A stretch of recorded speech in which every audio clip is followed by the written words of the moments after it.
الحسنى يا خالقنا غفرانا نسألك وأنت الأسمى نأمل عفوك سبحان. اعوذ باللہ من الشیطان الرجیم. بسم اللہ الرحمن الرحیم. الحمد للہ رب العالمین وصلی اللہ علی سیدنا محمد وآلہ الطیبین الطاہرین. اللہم صل علی محمد وآل محمد وعجل فرجہم سیما بقیت اللہ فی الارضین واللعن علی اعدائہم اجمعین. اما بعد. امام المسلمین اور پیغمبر کے جانشین کی شرائط کے بارے میں گفتگو ہو رہی تھی پچھلے درس اور سبق میں.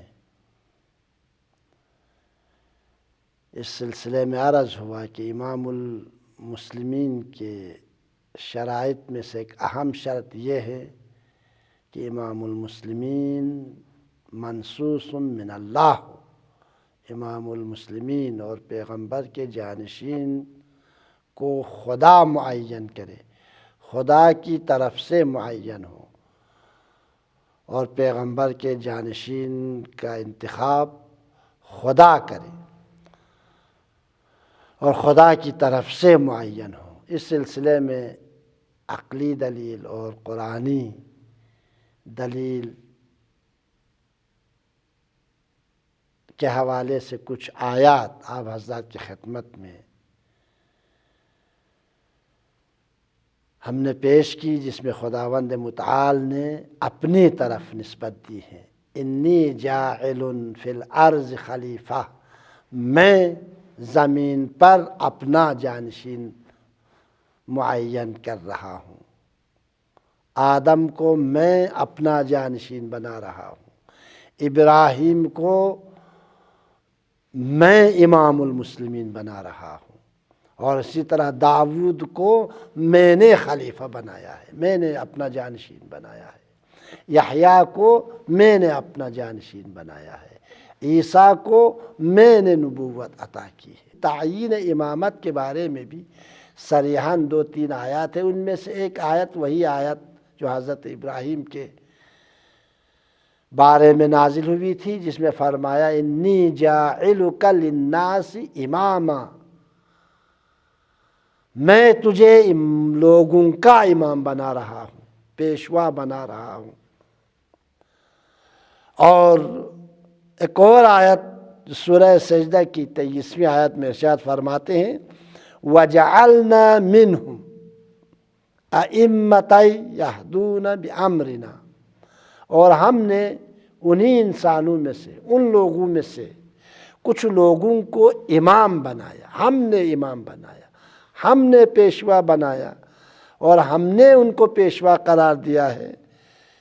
يَهْدُونَ بِأَمْرِنَا، یہ امام جو ہمارے حکم سے اور ہمارے امر سے لوگوں کی ہدایت کرتے ہیں. اپنے فکر کے مطابق لوگوں پر حکم نہیں چلاتے، بلکہ ہمارے حکم سے اور ہمارے امر کے مطابق لوگوں کی ہدایت کرتے ہیں. اس لیے کہ ہم نے ان کو امام بنایا ہے. کیوں ان کو امام بنایا؟ لما صبروا، اس لیے کہ انہوں نے صبر کیا مصائب پر، مشکلات پر، اس لیے ہم نے ان کو پیشوا بنا دیا، اس لیے ہم نے ان کو امام بنا دیا. وَكَانُوا بِآيَاتِنَا يُوقِنُونَ، اور یہ لوگ ہماری آیتوں پر یقین رکھتے تھے، ہماری نشانیوں پر یقین رکھتے تھے، اللہ کی آیتوں پر یقین رکھتے تھے. اس لیے ہم نے ان کو لوگوں کا پیشوا بنایا. یہ آیہ کریمہ صریحاً اعلان کر رہی ہے کہ امام المسلمین لوگوں کا پیشوا اور رہنما کو خدا انتخاب کرتا ہے. وَجَعَلْنَا مِنْهُمْ أَئِمَّةً يَهْدُونَ بِأَمْرِنَا، انہی میں سے ہم نے انتخاب کیا ہے، ہم نے معین کیا ہے. صریحاً فرما رہے ہیں امام المسلمین کو، لوگوں کے پیشوا کو ہم ہی انتخاب کرتے ہیں، اور مخلوق خدا کو دخل اندازی کا کوئی حق نہیں ہے۔ یہ ایک نقطہ، وَجَعَلْنَا مِنْهُمْ أَئِمَّةً سے یہ نقطہ استفادہ ہوتا ہے۔ دوسرا نقطہ یہ ہے کہ آپ فرما رہے ہیں امام کا کام لوگوں کی ہدایت کرنا ہوتا ہے، لوگوں کی ہدایت کرنا ہے۔ وَجَعَلْنَا مِنْهُمْ أَئِمَّةً يَهْدُونَ بِأَمْرِنَا، يَهْدُونَ بِأَمْرِنَا، امر خدا کے مطابق لوگوں کی ہدایت کرتا ہے، خدا کے حکم سے لوگوں کی ہدایت کرتا ہے۔ اور امر خدا کی ہدایت سے یہ ثابت ہوتا ہے کہ امام اور پیغمبر کا جانشین اور لوگوں کا رہبر اور پیشوا، یہدون بامرنا، بامرنا سے اس جملے سے استفادہ ہوتا ہے کہ امام اور لوگوں کا پیشوا اور رہبر عالم خلق اور عالم امر کے درمیان واسطہ ہوتا ہے۔ امام خلق اور مخلوقات خدا کے درمیان واسطہ ہے۔ یہدون بامرنا، ہمارے حکم سے، حکم کو خدا سے لیتے ہیں امام، پھر لوگوں کی ہدایت کرتا ہے اسی کے مطابق۔ اس کا معنی یہ ہے کہ امام خلق اور خالق کے درمیان واسطے کا نام ہے۔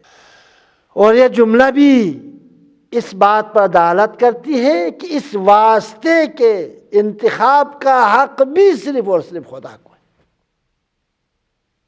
خدا اور انسانوں کے درمیان جو واسطہ قرار پائے گا، اس کا انتخاب کا حق بھی صرف خداوند متعال کو ہونا چاہیے۔ اس لیے انسان کی بس کی بات نہیں ہے۔ اور سورہ قصص میں ارشاد فرماتے ہیں وَرَبُّكَ يَخْلُقُ مَا يَشَاءُ وَيَخْتَارُ، پر خطاب پیغمبر گرامی اسلام سے ہے، وَرَبُّكَ يَخْلُقُ مَا يَشَاءُ وَيَخْتَارُ، حبیب آپ کے پروردگار جسے چاہتا ہے پیدا کرتا ہے۔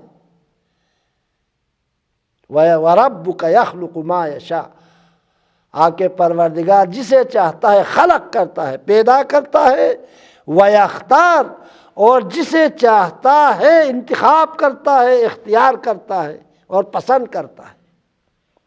مَا كَانَ لَهُمُ الْخِيَرَةُ، ان لوگوں کو، عام انسانوں کو کسی کے انتخاب کرنے کا کوئی حق نہیں ہے۔ مَا كَانَ لَهُمُ الْخِيَرَةُ، مَا نافع کے ذریعے، مَا كَانَ لَهُمُ الْخِيَرَةُ، ان لوگوں کو، عام انسانوں کو کسی کا انتخاب کرنے کا کوئی حق نہیں پہنچتا۔ سبحان اللہ و تعالی عما یشرکون، خدا ان کے شرک سے پاک اور بلند ہے۔ یہ لوگ مشرک ہو رہے ہیں جو خلیفہ خدا کو خود سے انتخاب کر رہے ہیں، خدا کے امور میں دخل اندازی سے کام لے رہے ہیں۔ کوئی حق نہیں پہنچتا امام المسلمین اور خدا کے نمائندہ خلیفہ خدا کے انتخاب کا، ان کا کوئی حق نہیں پہنچتا۔ خدا جسے چاہتا ہے اختیار کرتا ہے، خلق کرتا ہے، جسے چاہتا ہے پسند کرتا ہے، اور جس کو چاہتا ہے امام المسلمین کے عنوان سے انتخاب کرتا ہے۔ اس لیے خدا بہتر جانتا ہے۔ ما کان لہم الخیرہ، لوگوں کو کوئی حق نہیں پہنچتا کسی کو امام المسلمین یا خدا کے خلیفہ یا پیغمبر کے جانشین کے عنوان سے انتخاب کریں۔ یہ قانون کلی ہے۔ خالق کے مقابلے میں مخلوق کو فیصلہ کرنے کا کوئی حق نہیں ہے، چونکہ وہ خالق ہے، ہم مخلوق ہیں۔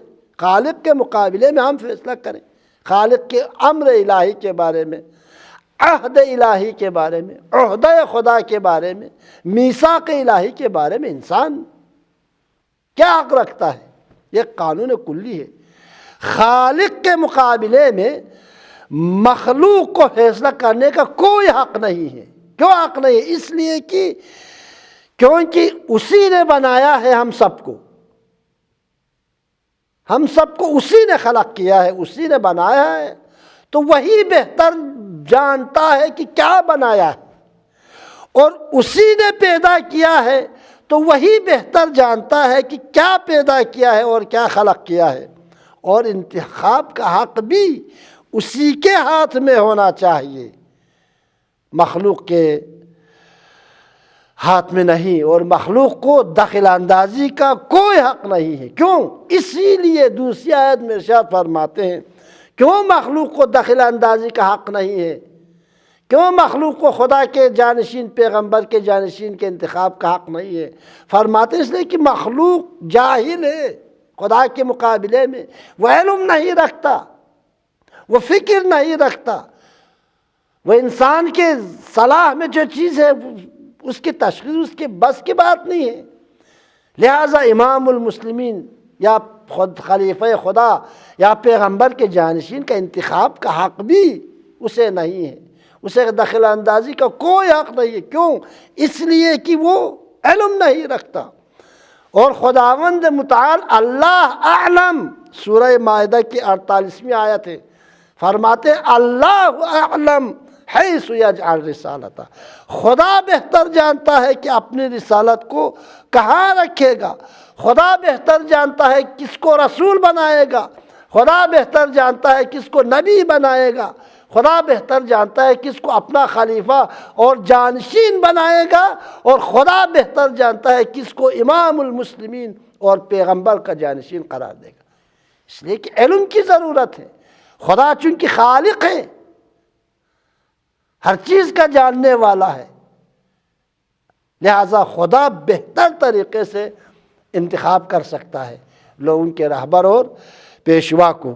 اس لیے کہ اللہ اعلم حیث یجعل رسالتہ، خدا بہتر جانتا ہے کہ اپنے رسالت کو، اپنے جانشینی کو، اپنے خلافت کو، اپنی امامت کو، اپنے میثاق کو، اپنے عہد اور عہدے کو کہاں رکھے گا، اور کس کو رسول بنائے گا اور کس کو امام بنائے گا۔ اس لیے کہ یہ آیت فرما رہے ہیں کیونکہ خدا ظاہر اور باطن کا جاننے والا ہے۔ اللہ اعلم حتی یعلم ما تخفی الصدور، دلوں کے راز تک جانتا ہے خدا۔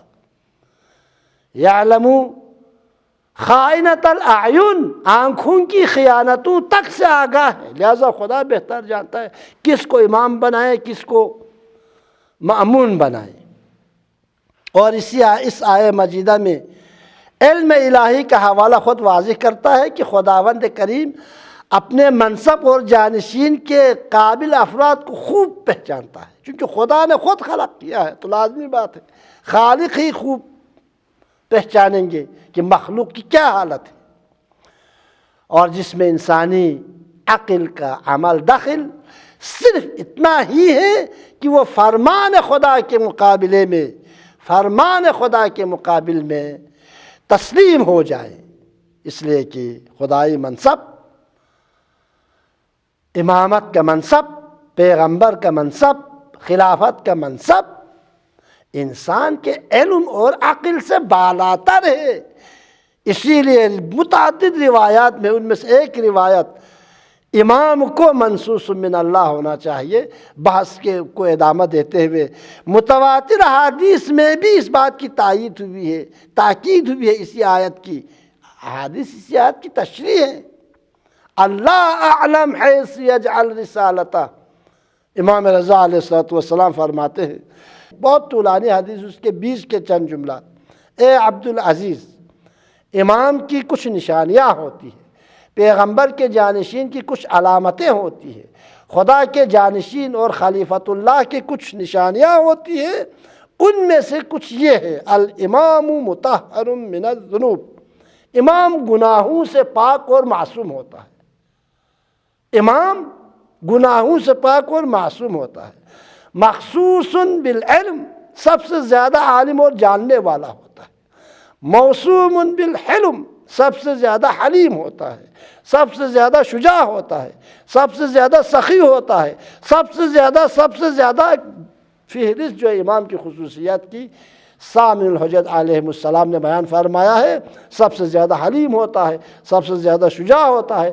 سب سے زیادہ سخی ہوتا ہے، سب سے زیادہ جاننے والا ہوتا ہے، اور گناہوں سے پاک اور معصوم ہوتا ہے، اور پھر اس کے بعد فرماتے ہیں آخر میں حدیث کے، یا عبدالعزیز، یا عبد العزیز، اے عبد العزیز، جہل القوم وخدعوا عن ادیانہم، اس کا خلاصہ یہ کہ فرماتے ہیں اے عبد العزیز، جنہوں نے امامت کے بارے میں، امامت کے مسئلے کے بارے میں، پیغمبر کے جانشین کے مسئلے کے بارے میں اختلاف کیا اور گمان کیا کہ مسئلہ یہ امامت ایک انتخابی مسئلہ ہے، جہل القوم، ان لوگوں نے جہالت کا ثبوت دیا، اپنی جہالت کا ثبوت دیا انہوں نے، جو عہدہ امامت کو، منصب امامت کو ایک انتخابی مسئلہ سمجھ کر انہوں نے اپنی جہالت کا ثبوت دیا۔ پھر فرماتے ہیں، بہت طولانی حدیث سے فرماتے ہیں، کیا عوام الناس امت کے درمیان امامت کے مقام اور منزلت کو جانتے ہیں تاکہ وہ مل بیٹھ کر امام کا انتخاب کریں؟ کیا مقام امامت سے آگاہ ہے عام انسان؟ پھر فرماتے ہیں، بے شک امام کی قدر و منزلت اتنی بلند ہے کہ لوگوں کی عقل کی رسائی اس تک ممکن نہیں ہے کہ جائے کہ امام کو انتخاب کریں۔ اصل مقام امامت، منصب امامت کو درک کرنے کی ان میں صلاحیت ہی نہیں ہے کہ جائے کہ تشخیص دے کر کسی کو امام مسلمین کے طور پر انتخاب کرے، نہیں۔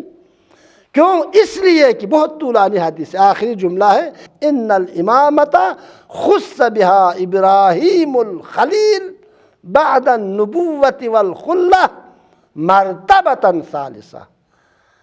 اس لیے لوگوں کی عقل کی رسائی ممکن نہیں ہے مقام امامت تک۔ کیوں؟ اس لیے کہ امامت وہ مقام ہے کہ خداوند متعال نے حضرت ابراہیم علیہ السلام کو مقام نبوت اور مقام خلت کے بعد عطا کی ہے، لہذا نبوت کے مقام سے بلند و بالا مقام ہے پیغمبر کی جانشینی کا مسئلہ، امامت کا مسئلہ، اور خلت کے مقام سے بھی بالاتر ہے۔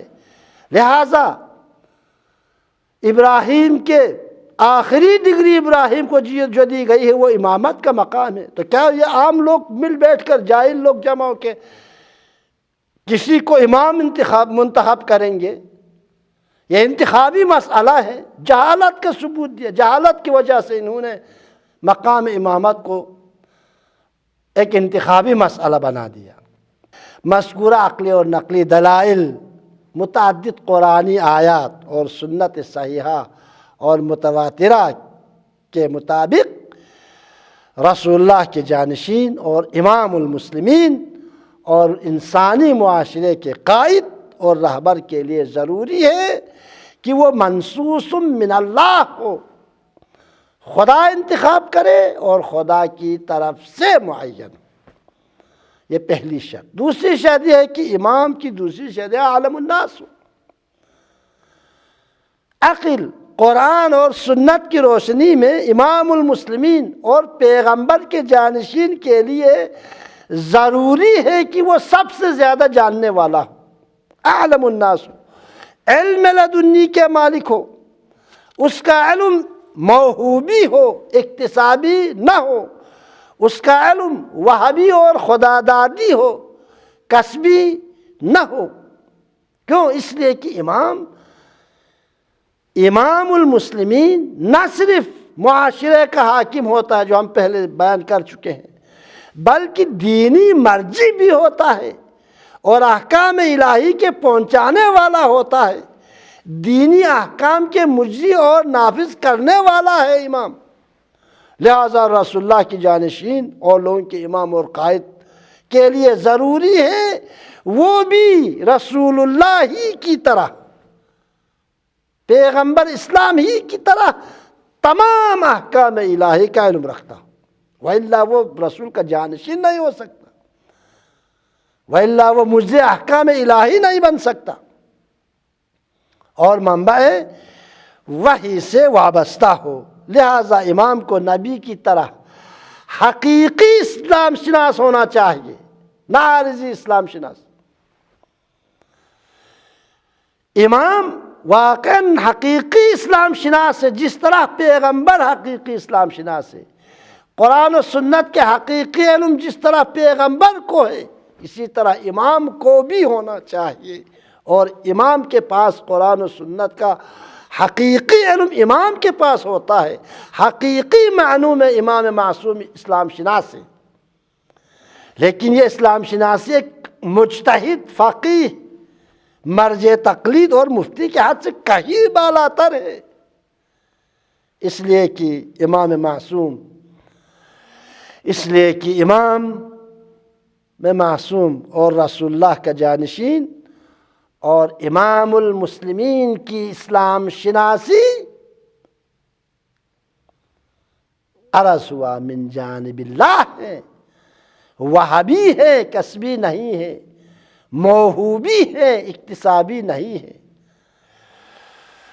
یہ وہ افراد نہیں ہیں جنہوں نے اپنی ناقص عقل اور فکر کے ذریعے اسلام کو پہچانا ہو، جس طرح عام مجتہدین ہیں، عام فقیہ، عام اسلام شناس حضرات ہیں، اپنی فکر کے ذریعے کچھ حاصل کیا ہے، لیکن امام معصوم اور پیغمبر کے جانشین کی اسلام شناسی اور ایک مجتہد اور فقیہ اور مفتی کی اسلام شناسی اصلاً قابل مقایسہ نہیں ہے، اس لیے ان کی اسلام شناسی اکتسابی ہے، کسبی ہے۔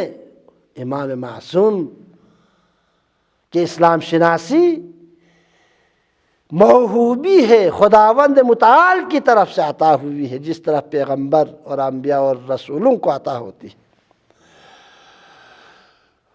اور عام انسانوں کے ہاں خطا اور اشتباہ کا امکان پایا جاتا ہے، اس لیے چونکہ ان کا علم کسبی ہے، اکتسابی ہے، لہذا یقینی طور پر، قہری طور پر خطا اور اشتباہ کا امکان پایا جاتا ہے۔ لیکن ائمہ معصومین اور رسول اللہ صلی اللہ علیہ وآلہ وسلم کے جانشینوں نے غیبی ذرائع سے اسلامی علوم کو پیغمبر گرامی اسلام صلی اللہ علیہ وآلہ وسلم سے حاصل کیے ہیں۔ تو یہی وجہ ہے کہ ائمہ معصومین علیہم السلام کے پورے دور میں اسلامی علوم خطاؤں سے بری، معصوم علم کی صورت میں ایک امام سے دوسرے امام تک پہنچتا رہا ہے۔ چنانچہ سکتا الاسلام کلینی اصول کافی کے کتاب الحجہ میں حضرت امام جعفر صادق علیہ السلام سے نقل کرتے ہیں کہ آپ نے فرمایا حدیث ابی، میں جو حدیث نقل کر رہا ہوں، میں جو حدیث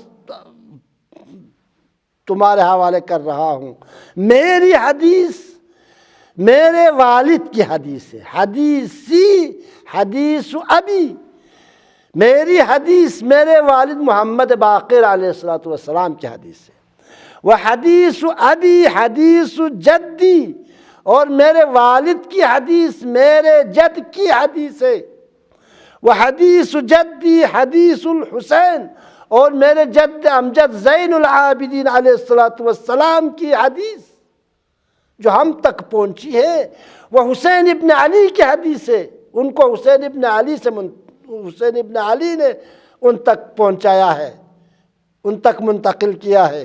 وہ حدیث الحسینی حدیث الحسن، اور حسین ابن علی کے پاس جو حدیثیں ہیں پیغمبر کی وہ حسن ابن علی سے منتقل ہوئی ہے، حسن ابن علی کی حدیث ہے۔ وہ حدیث الحسن حدیث امیر المؤمنین، علی کی حدیث پیغمبر گرامی اسلام کی حدیث ہے۔ وہ حدیث رسول اللہ قول اللہ عز وجل، اور پیغمبر گرامی اسلام کی حدیث خدا کا کلام ہے، خدا کا کلام ہے، اور خدا کے کلام کو خدا نے وحی کے ذریعے ہمارے جد امجد محمد مصطفیٰ صلی اللہ علیہ وآلہ وسلم تک منتقل کیا، احکام الہی کو، احادیث کو، اور ہمارے جد نے امیر المؤمنین سے حسن مجتبیٰ سے حسین سید الشہداء سے زین العابدین، سید الساجدین سے باقر العلوم تک، اور باقر العلوم سے مجھ تک پہنچی ہے۔ لہذا ائمہ کا علم موہوبی ہوتا ہے، غیبی ذرائع سے ائمہ سے ایک امام سے دوسرے امام بعد والے امام تک منتقل ہوتا رہا ہے۔ لہذا صادق آل محمد کے پیروکاروں اور اہل بیت پیغمبر کی اتباع کرنے والوں کا یہ عقیدہ ہے، اور یہ عقیدہ برحق عقیدہ ہے جس پر قرآن کی آیات بھی دلالت کرتی ہے، جو آپ حضرات کی خدمت میں متعدد آیات ہم نے پیش کی، اور جس پر انشاءاللہ بعد میں پیش کریں گے، اور جس پر حدیث متواترہ اور سنت پیغمبر بھی دلالت کرتی ہے، اور عقل کا بھی یہی حکم ہے، عقل بھی یہی حکم لگاتی ہے کہ امام المسلمین کو اعلم الناس ہونا چاہیے، اور ان کا علم غیبی ذرائع سے ان کو حاصل ہونا چاہیے، جس طرح پیغمبر گرامی اسلام ڈائریکٹ خدا سے وحی کے ذریعے لیتے ہیں، اسی طرح پیغمبر کے جانشین کے لیے بھی ضروری ہے، امین کے لیے بھی ضروری ہے، جو پیغمبر کے خلیفہ بلا فصل تھے، تمام علوم الہی کو پیغمبر سے لے، اور امیر المومنین کے بعد حسن کے لیے ضروری ہے تمام علوم الہی کو، احکام الہی کو علی سے لے، پھر بعد والے امام یعنی حسین ابن علی تک منتقل کرا دے، اور اسی طرح یہ سلسلہ جاری رہے گا تا مہدی فاطمہ کے ظہور تک۔ اس وقت تمام علوم الہی کا خزینہ قائم آل محمد صلی اللہ علیہ وآلہ وسلم ہے، اور دوسری شاید یہ ہے کہ امام اعلم الناس ہو، اور تیسری شاید یہ ہے کہ پیغمبر کے جانشین اور امام المسلمین کے لیے ضروری ہے کہ وہ معصوم ہو، ہر قسم کے گناہوں سے، ہر قسم کے خطاؤں سے، ہر قسم کی لغزشوں سے بری اور پاک اور پاکیزہ ہو۔ اور رسول اللہ کے جانشین اور امام معصوم ہوتا ہے، اور غیر معصوم خطا کار انسان پیغمبر کا جانشین اور مسلمانوں کا امام نہیں بن سکتا۔ اور اس دعوے پر ہم عقلی دلیل موجود ہے، ہم نقلی دلیل موجود ہے۔ عقلی دلیل پیغمبر کے جانشین کی تیسری شرط یہ ہے کہ وہ معصوم ہو۔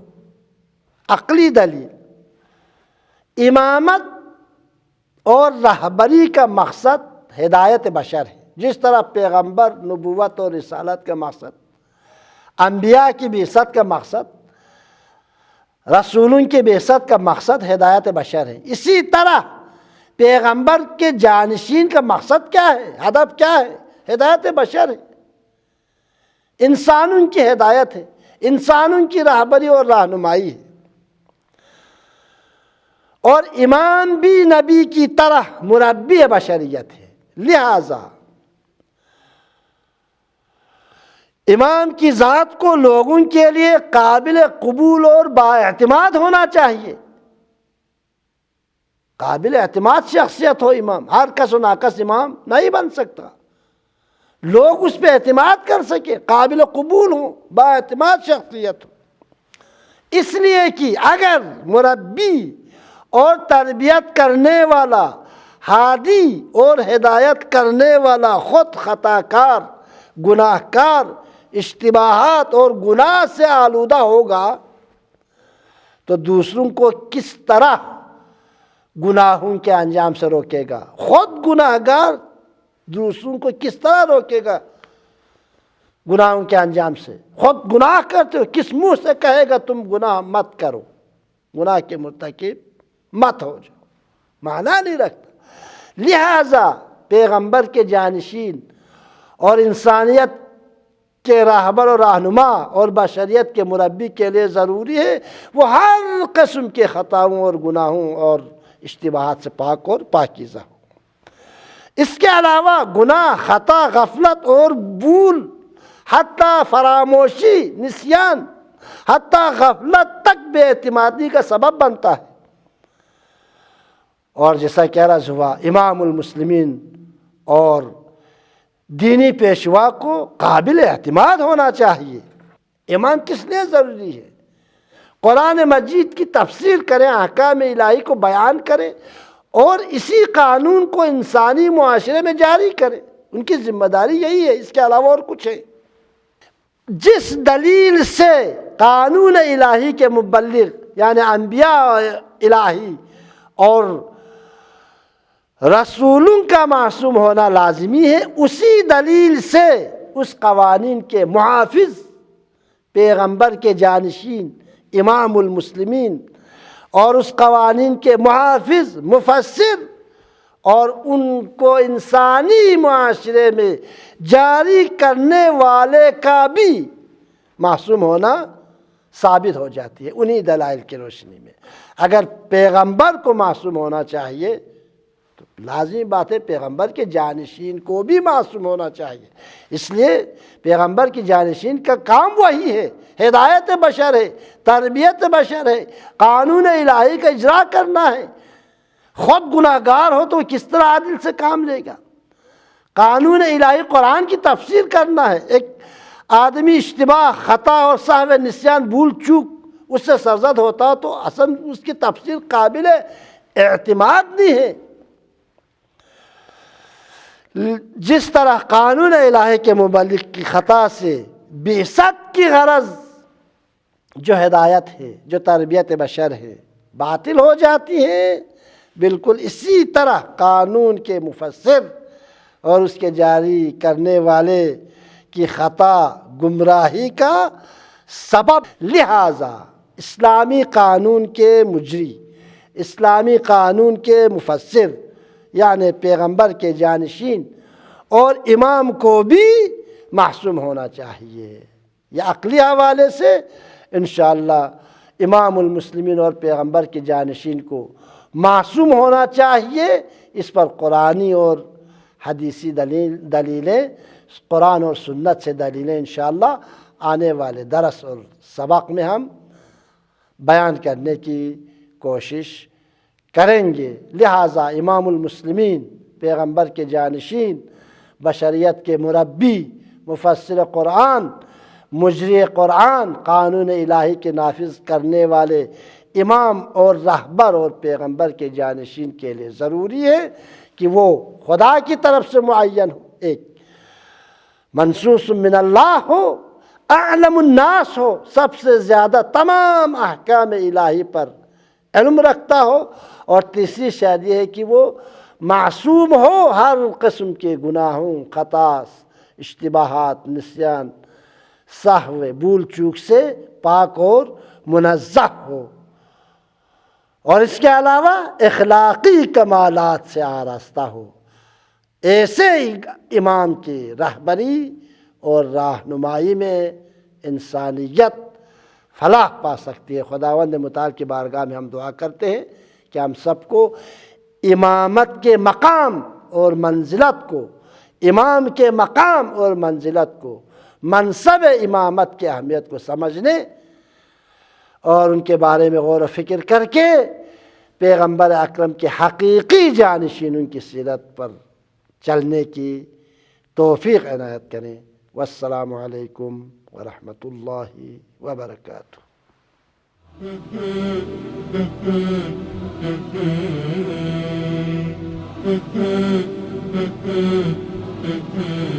Mm-hmm.